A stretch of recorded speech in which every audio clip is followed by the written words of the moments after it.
Welcome to Transform Now, a podcast focused on intelligent automation and brought to you by SS&C Blue Prism. On this program, we talk about how organizations globally are rethinking the way they operate, utilizing process orchestration and AI-enabled digital workers to free up humans to do the work that matters most. We also share insights and tips on how you can embrace this new way of working and unleash your full potential. Let's get into the show. Hello, everyone. Welcome to Transform Now. I'm Brad Hairston. My guests today are both from BCG. Stefan Hoffmann is a partner and director based in Cologne, Germany. And Andreas Leitow is a partner and associate director based in Chicago. Our conversation is going to be focused on the importance of process excellence here in this age of AI. Gentlemen, welcome. Why don't you tell everyone a little bit more about yourselves before we get started? Stefan, you want to go first? Yes, happy to. Thanks a lot for having us, Brett. I'm very excited to join your podcast. So actually, I have a history of 20 years plus in strategy consulting. I'm very much focused on operations, especially in the service and support operations area, which is everything beyond manufacturing. So I'm working with service industries across the board and also in service functions for other types of industries, very much focused on operating model transformation, end-to-end performance improvement, and that sort of topics. I'm doing that work across the globe. I have a strong footprint in Europe, but have also done work from Latin America to Asia. So I've seen a lot, especially with regards to end-to-end process performance improvement and that sort of topics. So very, very happy to share some of those insights and experience. Perfect. Andreas, how about you? Yeah, thank you, Brett. Thanks for having us. We are very excited to be here today with you. Similar to Stefan, I'm focused on process optimization topics with a specific focus on support functions. So I have 14 years of experience helping organizations across the globe really on large-scale support functions transformations, often with really functional focus areas in finance and accounting, procurement, IT, but also HR. And the transformation that I'm often supporting have really a broad lens of what are the process optimization opportunities, what are the related org and op model changes that one has to think through, and what is really the role of AI, automation, and now Gen AI as well in this context. Great. Well, it's fantastic to have both of you on. And it's really good to have a focus on process excellence. We haven't done that in a while. And, in today's environment, all people want to talk about is Gen AI. They want to talk about technology disruption for obvious reasons. But at the end of the day, technology innovation has got to translate into work reinvention. It's got to transform the way we do operations. So it's really good to have you on to talk about this. Stefan, let me start our conversation with you. We've been through many, many years of process reengineering, process standardization, Lean Six Sigma, even zero-based design, which kind of cropped up in the last several years. Is it your opinion that most companies are still lacking in this area? I think it's a twofold answer to that question. I think, first of all, I can see maturity levels at my clients have really increased a lot. So they really master those methodologies. They have, let's say, well-educated people with a lot of experience in those areas. So there's a high level of maturity when it comes to the expertise and, let's say, the toolbox that companies have built up over time. Mm-hmm. The critical question from my perspective, and that is where I see still some gaps, is what is the real impact that companies get from those, let's say, pockets of expertise, those teams? And I think there's still a lot of work to be done, actually. So I would say what I can see in terms of results doesn't really match the level of capability that most companies have achieved. And very often it's really driven rather by the setup and the mandate that those people and those teams have received, the standing and the power they have in the company, than about their expertise. So they can really do their best and still have low impact because the whole setup, the governance, etc., does not really allow to really create P&L impact from that and to do real changes in the organization and in the processes which are owned by other people in other functions. So I would say my impression is there are good preconditions to get this done and much more benefit from it. But it really requires a transformation in many cases of the setup, the governance, the way of working, the mandate as such, to really bring those pockets of expertise to bear. You mentioned the mandate to do this. Oftentimes processes do not really get the full attention of the C-level. They're typically seen as more of kind of an expert topic. From your vantage point, why do they matter? Why is it so important for company leaders to rethink the way they operate? I dare to say there's not a single performance metric for a company that does not directly or indirectly depend on the health of your processes. If you think about, for instance, revenue growth, you see many examples where companies really struggled with their, let's say, order to cash process. It just took too long. Customers went away in the middle of it because they were frustrated with the experience. So unless you get this fixed, for instance, as a process, you won't get to the full potential in revenue growth. Yeah. I think we all know the examples, what impact it can have on your financial performance when it comes to cost efficiency, profit, etc. I think that's a no-brainer. But it also has profound impact on the employee satisfaction and, of course, on your customer experience.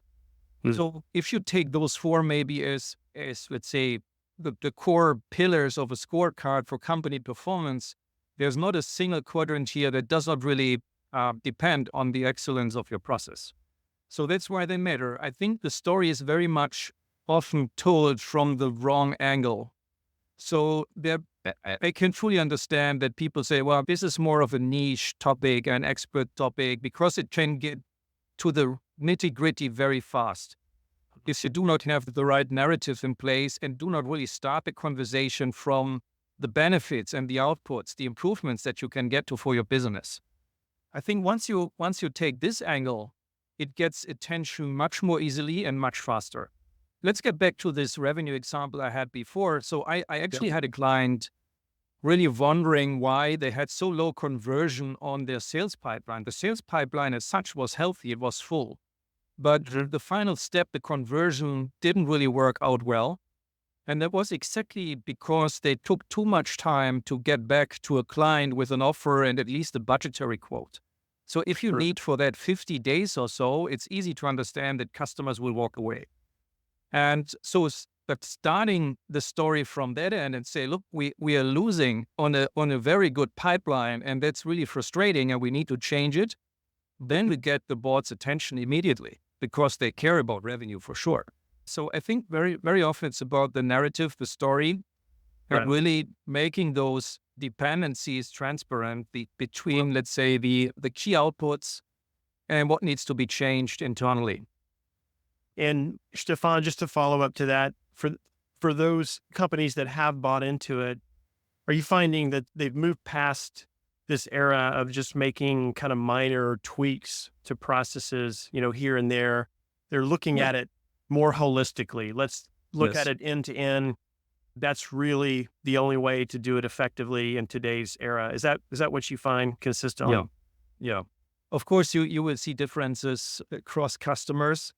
But those who have taken it really seriously and were really bought into the topic, they really moved a lot of more levers than just doing some smaller redesigns or re-engineering bits in the process itself. They really fully reinvented the governance to really create end-to-end responsibilities, even in the functional organization. So they've really thought hard about how to make our people think end-to-end, act end-to-end in a siloed organization. And of course, you have to change that setup quite a bit to make it work and create the incentives to do it. Also, let's say, provide the tooling, etc., everything that's needed to make it work. And for companies who have addressed the issue from that broader frame with all those elements involved, I think they have really also got to the full benefits of it. Yeah. Stefan, can you illustrate the impact of good versus bad processes, maybe drawing on some of your recent client work. It would be great to hear an example or two that could kind of bring this to life. Yeah, of course. And we are thinking hard about processes and bad processes specifically all the time. And of course, I guess your audience will have hundreds of examples where they've seen or have been the victims of bad processes. And so I think there's some commonalities in bad processes. And the very first one is, I think, also from the very traditional view, from the lean perspective, is really not starting process design from a customer perspective. That is where, all the follow-on failures, errors, and bad experiences start. If you do not have that consequent focus on what would be the best version of the process from a customer perspective. The second one is, and of course, everyone will tell you, but only a few people really understand it and act accordingly. And the second one that I've been thinking about a lot recently is there is a lot of optimization happening for the happy path of the process. Whoever has seen a typical process mining graph of a process understands the happy path is only a very small fraction of the total process experience you can have. And I've seen examples where a happy path was only 20% of all transactions, all orders, whatever happened in that process. 80% were non-happy path. Once you leave happy path and end up in the non-happy, chaos starts. And it's a nightmare. And I've seen that in the airline industry recently as a customer. It's not taken into account, maybe because analytics are not sharp enough in that case, and you do not really understand the full complexity of it. So you think you have done a good job because you've optimized those 20% of the total, but you missed about all the other 80%. And that can really create very bad experiences. And it can include also bad use of AI tools. Yeah, everyone, I think, has experienced the chatbot that drives you crazy, doesn't provide any meaningful answer to the problem you have. And there's no last resort like a human agent taking over finally. So there are many examples where exactly that happens and where that has not been really taken into consideration. And of course, I could talk for hours now about bad processes, right? The good ones, of course, on the other side, on the flip side, are those who consider those factors based on very strong diagnostics and understanding the full complexity first, and then really taking, let's say, customer-centric, so getting into customers' shoes, going through the full journey and understand all the complexity, the issues that can happen, and getting those resolved. Yeah, and I really must say what impressed me very much with one of my clients was when we redesigned a lead to cash process, we really started with the voice of the customer. And first time ever, I saw an executive board standing in front of a wall where there were all those quotes from clients. And this board was really embarrassed about the experience that those clients talked about. That was a really healthy starting point for the whole optimization journey. I think that's really important. And not only talk about customer centricity, really bring it to the redesign very practically. Yeah, I love the customer centricity perspective. That makes so much sense. Even when you're looking at internal processes like accounting or invoicing or things like that, if you have that customer view, it changes the way you approach it completely. So I really find that intriguing. Andreas, you are down in the trenches with your clients working on process improvement. What would you add to the list of challenges to process improvement that Stefan just talked about? Clearly, every process transformation journey is somewhat unique and different. But we often observe kind of the same 5 common challenges as it relates to a really process transformation. The first point is really around a lack of strategic alignment of the transformation at hand with key stakeholders across the enterprise. And we see industry leaders really defining an ambitious North Star process vision and gaining a strong executive buy-in on this transformation vision.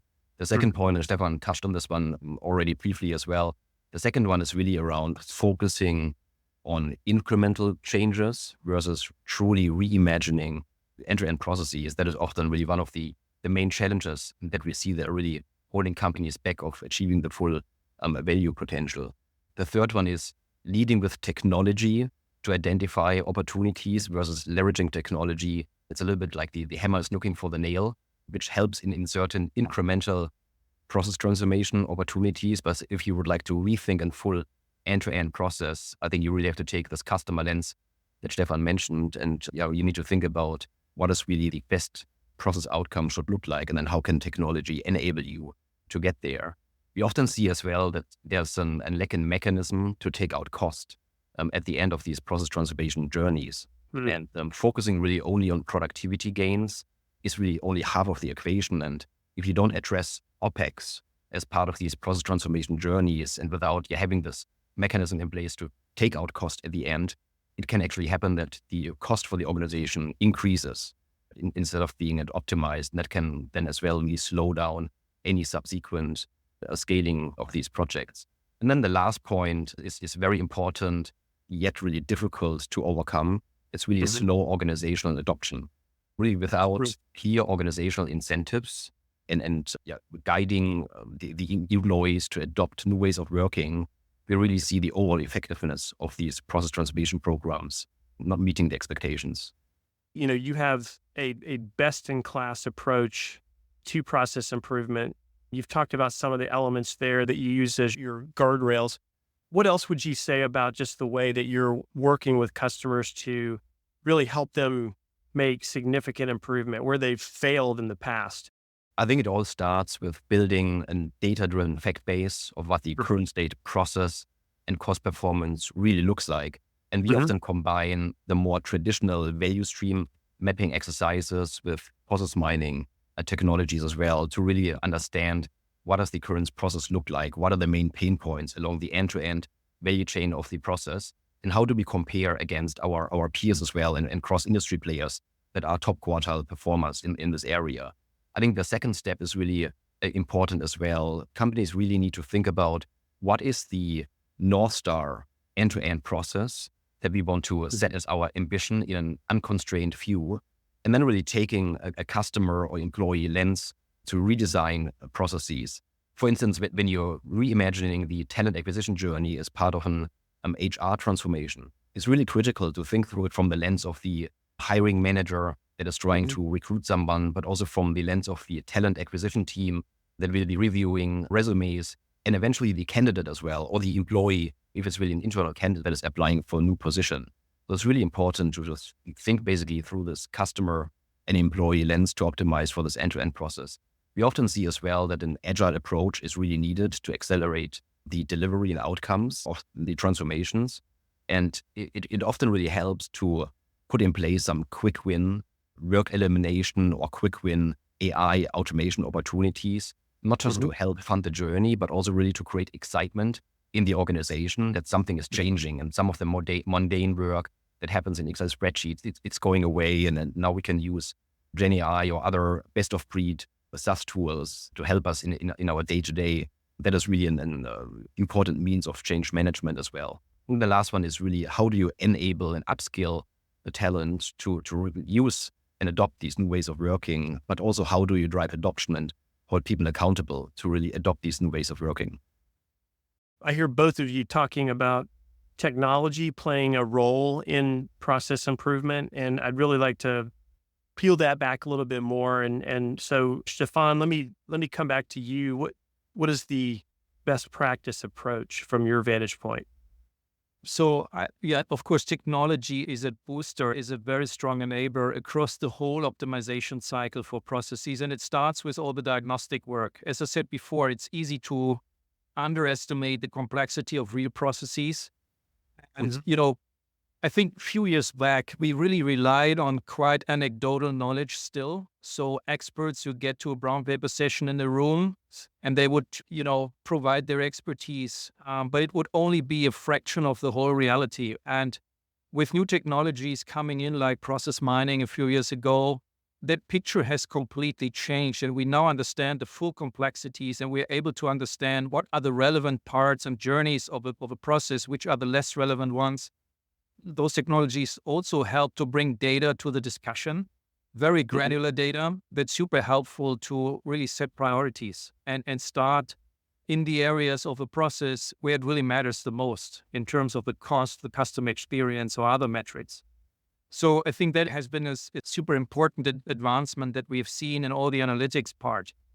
And then the role of technology has always been very strong then also in the solutioning, of course, to create better processes and faster processes, more resilient processes. So I was quite impressed with one of my clients really some years ago who have managed to scale, for instance, RPA to an extent that I've never seen before. And they did it very smartly. And it was just the equivalent of thousands of FTEs that they gathered in form of bots in a bot farm, doing this job, around the clock at much higher speeds, much less error, and no complaints to unions. Yeah, so it's really in terms of a digital workforce, incredible, valuable as part of the solutioning. And then all the monitoring part comes on top. So real-time transparency on process flows, transaction flows.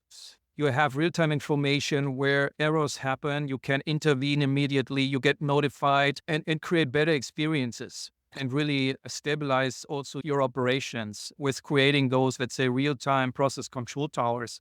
I remember times where it's not a joke. So I had a client in a field service organization, really huge organization, and they had to understand the status of the whole work orders a day with calls. So they called each other to understand, okay, has it arrived now in your section of the process? That was the only means to get a bit of transparency where things are. But compared, to those days, I think we have seen huge advancement. The same client today, he can really understand what is the downstream impact of decisions that I take upstreams now? Do I let this additional sales campaign in? What impact would it have on my service levels in the customer service? Because I know usually people will call in at, with a certain propensity. Do my service levels now allow for that extra wave to come in, or will my service levels collapse? And they can really decide based on that transparency, do we launch that campaign now, or do we pause it, let's say, for a few hours? So that is, I think, a really important advancement that we have seen based on technology. So real-time end-to-end visibility and really ability to take decisions with all the knowledge, what will be the implications downstreams. That's really good stuff, Stefan. And I really appreciate what you said about process mining. Definitely so much more effective to go that route when starting the process discovery. As you said, the traditional approach, putting people in a room and using Post-it notes and all that, wow, that was so inefficient and so controversial. So I really do think it's in companies' best interest to let technology lead the way, use a fact-based approach to map out all your processes, identify the bottlenecks, help guide you to the best places to make improvement. What role do you see generative AI playing in process improvement these days? Well, it's an important element, of course. The applications are well known. So everything that's related to document creation, document structuring, and summarization, and those sort of use cases are for many services processes, for instance, very important and very useful. So where I bring an example again from the sort of service organizations which have service technicians who used in the past to receive a work order that had, let's say, 20 or 30 pages of description, what needs to be done. Yeah. And now they get a summarized page, very clean, very, let's say, conclusive in terms what to do next. So that has so much efficiency potential. It's really invaluable, I would say, to bring in those technologies.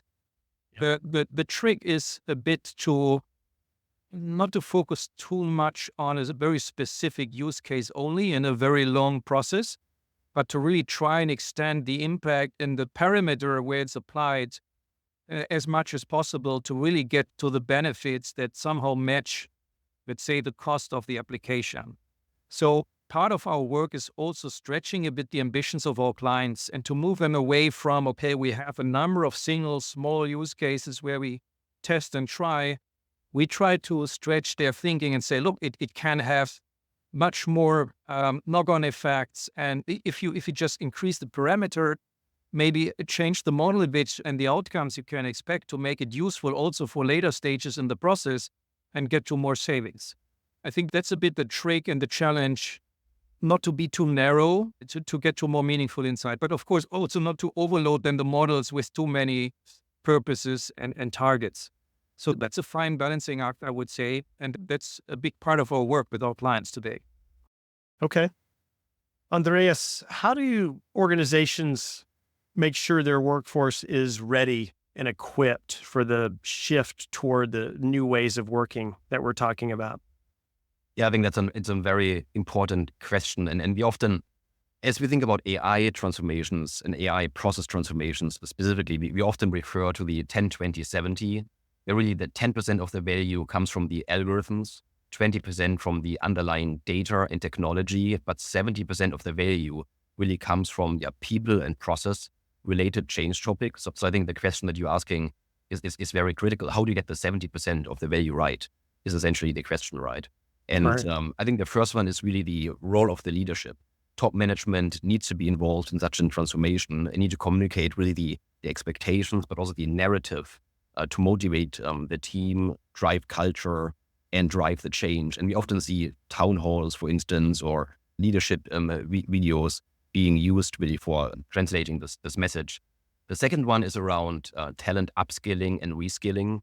Companies need to create new training programs based on whether new roles are building, shaping, or using AI, for instance, for new ways of working. We often see companies adopting AI boot camps based on kind of the individual's role in the future in these new ways of working to upskill, reskill talent, because jobs are changing as part of the transformations at hand. The next point is really around talent performance management as well. Companies need to rethink how do they incentivize their talent to make sure these new ways of working are being adopted. What are the new talent metrics? What is their weighting? How do you evaluate talent accordingly? And then the last point is really around more strategic workforce planning. What are really now the implications on talent, skills, the number of talent as well that we need over the next 12, 24, 36 months? And what are the skills gaps that we experience? Very broad thinking is required here to get the 70% right. Yeah. Wow, 70%. That's very profound, that 70% of it depends upon the actual people doing the work. So let's talk about just the long-term vision for process excellence from the BCG perspective. What does that look like, and what are the practical first steps that businesses can take to get started on that journey? I would say that our long-term vision for process excellence is really helping clients to drive efficiency, effectiveness, and experience benefits as part of process transformations. It is not just about cost savings, but it's also not just about productivity gains. It is not just about improving the customer experience. It is really how do you combine these 3 E's together to drive towards a full end-to-end process transformation program. So that is really, I would say, our vision and ambition as we're helping our clients on these type of programs. And then in terms of practical steps to get it started, I think it all starts with a rapid process and cost diagnostic that we mentioned earlier as well, just to really understand what is our starting point and what is our transformation ambition, to set then really ambitious and bold targets against it as well. And then I think one recipe of success is really starting initially with some high impact and low disruption process improvement areas to help fund the journey, but also create excitement in the organization for change, while in parallel, really investing in the broader infrastructure build up. Are there new AI layers that we need to invest in to adopt Gen AI, for instance? What are some of the best of breed automation tools that we want to implement to help us automating and standardizing our processes? How do we need to upgrade our existing tech stack as well in this context? I would say the important lessons learned here is don't just over-invest in all of these tech areas either. Really thoughtfully invest in an agile manner to really set the infrastructure in place for the next wave of changes that we are working on, to really make sure we take an ROI lens as well as we're investing in the technology. And then the last point is really, I think the ambition should be to get to sustained process improvement through end-to-end redesign that includes all of the points that we discussed above. Simplifying the process steps, rationalizing redundancy, changing policies, changing SLAs, eliminating manual process steps, so that automation is definitely a key lever, but it's just one of the many levers as you think about end-to-end process optimization. That's great. Stefan, anything you would add to what Andreas has just spoken about with regard to how you're coaching all of your clients in this process excellence space? I think one element that is very often not looked at also as a metric for process performance is time. As we are moving forward into even more digital around us, we get used to digital experiences like real-time experiences. I believe that process transformation needs to consider the factor of time much more. So if I look into my client base today, I would say 60-70% of processes still operated past time. And that means you as a customer have taken a decision, have placed an order, whatever. And then the processing starts, and let's say days or weeks after that, you get to the output. And there is a bit of maybe real time and a very small bit of predictive today. I would say in future, those ratios will have to change a lot. So real time should become the standard, predictive should become a standard, and then this past time, where as a customer you have to wait for something, that should be the, let's say, the smallest part of it. Of course, it's more of a long-term vision, but I believe that especially for traditional industries, it's a super important factor to consider, because they are actually competing more and more with real-time operations of digital natives. And in order to compete effectively, they have to match that experience. And that means a lot of process optimization going forward, because also time is in the end determined by the quality of your processes, the level of automation, the failure rates, etc. So the amount of rework needed. So you have to be super fast, near real time, and first time right as much as possible to have, let's say, a good position in those future markets. Fantastic. Well, gentlemen, thank you so much for joining the podcast today to talk about this. It's such an important topic. Technology change, just the pace of it is so incredibly fast. It's requiring all organizations to do this well, to really embrace process excellence, not just get consumed by the technology itself. So really good talking with both of you on this. I appreciate your thoughts and perspectives, and I wish you both the best. Pleasure, Brett. Thank you so much for having us. Thank you. Have a good day. Thank you for listening to Transform Now, the podcast from SS&C Blue Prism. You can find all of our episodes on your favorite podcast channel, as well as YouTube. To stay on top of the hottest topics in the world of intelligent automation, subscribe now. The future of work is here.